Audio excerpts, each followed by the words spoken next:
And we're back to IGN Live at E3, streaming at you from e3.ign.com, youtube.com/E3, and IGN's Xbox Live app. Right now, we're going to see a new game from one of the creators of Portal. And with that kind of resume, you can expect that there's going to be some pretty mind-bending stuff. Say hello to Conundrum. What's up, everybody? I'm Damon Hadfield, joined by Kim Swift. How are you doing, Kim? I'm doing great. Yeah, it's the last day of the show. You holding up okay? Yeah, I'm doing good. Excellent. Kim is going to show us another one of my most anticipated games, Conundrum. Yeah.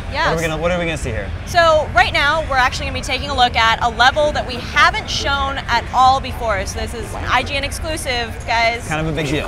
So one of my teammates here, Paul, is actually playing through one of the levels. So this is, I would say, in the last third of the game, we're really focusing in on reverse gravity dimension here.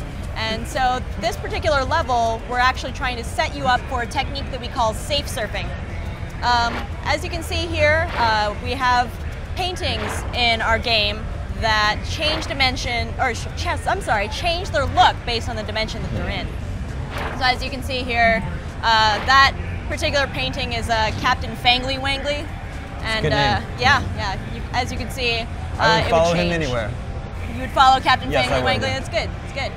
In case any of our viewers don't know what Conundrum is it safe to describe it as a first-person puzzle game? Yeah, definitely. First-person environmental puzzle game where you're utilizing different dimensions to solve various puzzles and challenges. So right there, that little robot face is Dolly, and she is the house cloning machine. So she's spitting up these safes over and over and over again. And as you can see here, he needs to get to the other side of that giant pit of what we call science juice, because it's highly toxic.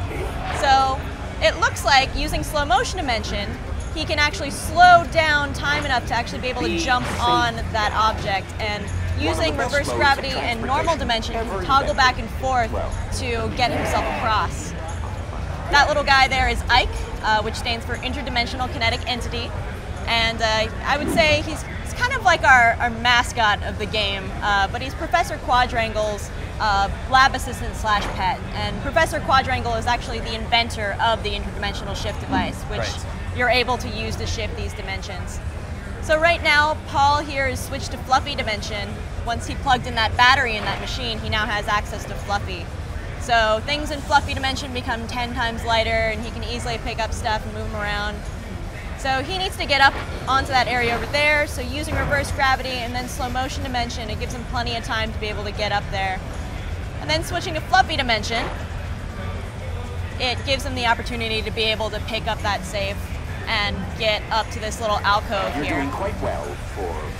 So your dimensional shifts are mapped to the bumpers and the right trigger right now, is that correct? Yeah. So if you're having a controller, basically the backside of the controller will have all of the dimension shifting bound to it for you, or if you're on the PC, a few keys on the keyboard. I see.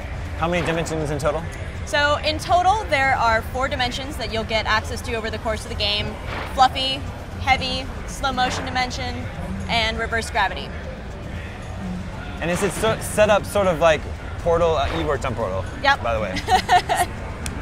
Important info. Is it set up like that where you're sort of like moving from room to room, figuring out how to pass into the next room? Yeah, definitely. And our game is split up into 3 sections, so each section of the game is focusing in on a particular dimension. So when you first start the game, you only have access to Fluffy Dimension, and then very quickly you gain access to Heavy and spend about a third of the game playing with just those 2 dimensions in normal. And then the second third of the game, you gain access to slow motion dimension, and then we teach you all about the interactions between those 3 dimensions and how they infect the environment. And then finally, you gain access to reverse gravity dimension and can do all sorts of really neat traversal mechanisms with it. How long have you been working on Conundrum? Let's see, we've been working on the game for about a year now. We're a team of 16 people and just been chugging away.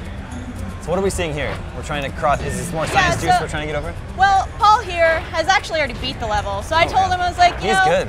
If we beat the level, you should just play around with reverse gravity and slow motion dimension and just kind of show players the abilities that they'll actually have, once they've mastered their dimensional techniques. I see.